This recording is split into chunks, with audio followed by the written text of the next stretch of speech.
Di ko inaakala na makikilala kita. Ngayon naisipan ko pa na gawang kita ng kanta, upang mailabas ko lahat ng aking saloobin. Tampo ang dahilan kung bakit di kita yang kausapin. Ilang beses na nga kitang nahuling may kausap, pero ba't di ko magawang magalit pag ikaw ay kaharap? Nananahimik sa isang tabi sa tuwing nasasaktan. Kailan kaya ako mahal ko matatauhan? Wala nang balak na pumatak pa muli ang luwan sa aking mga mata. Bakit ba kabaitan ko ay iyong sinamantala? Kailan ka ba makokonsensya sa ginagawa mo? Bakit hanggang ngayon ako sa'yo'y nagsusumamo? Pinilit ko na lang na ako'y magbulag-bulagan, kahit na ang pag-ibig ko ay di mo iningatan.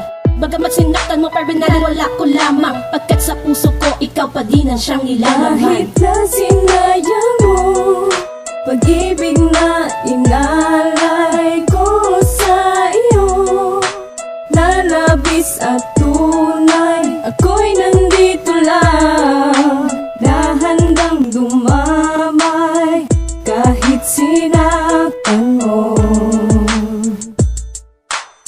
Nais ko lang malaman kung bakit mo ko pinagtaksilan. Minahal naman kita nang walang halong kalandian. Pag-ibig na inalay ko ay di mo pinasin. Kahit na nasasaktan, ginaya kong tiisin. Lahat ay ginawa upang mapaligaya ka. Minahal kita kahit pa nagmukha akong tanga. At kahit na ganon hindi ko magawang magalit, pagkat sa puso ko hindi kita ipagpapalit. Ano ba talaga ang dahilan upang ako'y iyong saktan? Nais ko lang malaman kung bakit ako'y iyong nilisan. Sa tuwing ipipikit ko ang aking mga mata, bakit ikaw pa din ang nakikita ko, sinta?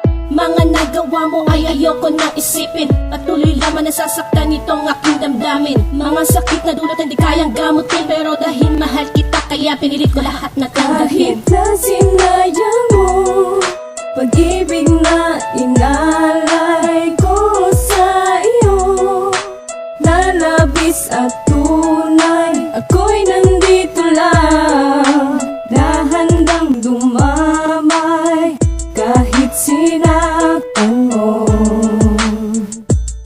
Sa tinagal ng pagsasama, bakit nakuha mo pa ang saktan ng damdamin ko at naghanap ka ng iba? Pagbibigyan ng atensyon, oras at pagmamahal sa isang lalaking di mo nakilala ng matagal. At bakit pinabayaan mo lahat ng ito na magwakas ang pagsasama, tuluyang huminto? Mga pangako sa isa't isa na ating itinali, ngayon pununan ng pasakit at paghihigpit. Kaya't paano makakalpas sa pagsubok na ito kung ang hinaharap ng buhay nakasalalay sa'yo? Mahal, saan nagkamali? Maari bang pakisabi? Katanungang naglalaro sa aking isipan pala, nang matahimik na ang isip at puso sa mga pangyayaring naganap tungkol sa ating dalawa. Ngunit ganun pa man, baunin mo ang pag-ibig ko hanggang sa iyong paglayo, kahit ako'y nasaktan mo. Kahit na sinayang mo pag-ibig na inalay ko sa iyo, na labis at tunay, ako'y nandito lang,